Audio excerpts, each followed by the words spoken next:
President Donald Trump announced on Wednesday that the U.S. will impose an additional 25% tariff on India because it continues to import Russian oil. The move sharply escalates tensions between the two countries after trade talks collapsed. The new measure raises tariffs on some Indian goods to as high as 50%, among the steepest faced by any U.S. trading partner. India's refusal to curb Russian oil purchases, which surged to a record $52 billion last year, ultimately triggered the tariff escalation. I think that this is the lowest point that U.S.-India relations have experienced over the last 2 decades of strategic partnership.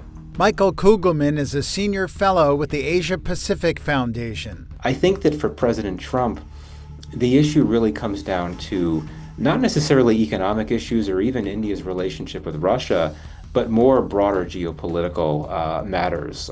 President Trump clearly wants to help end the war in the Ukraine. I think that he is unhappy that Moscow has not heeded his calls for Russia to agree to a ceasefire or to stop fighting.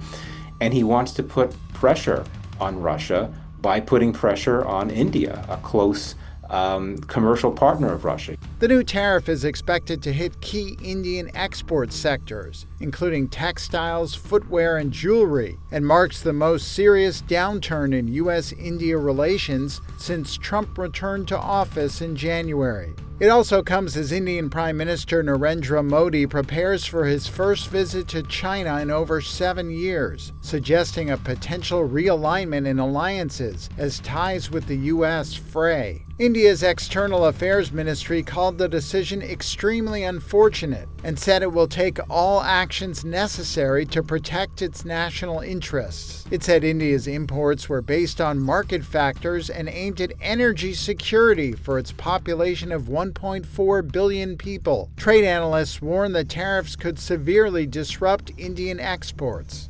Trump's decision follows 5 rounds of inconclusive trade negotiations, which stalled over U.S. demands for greater access to Indian agriculture and dairy markets. Trump's executive order said the additional 25% tariff comes into effect 21 days after August 7th.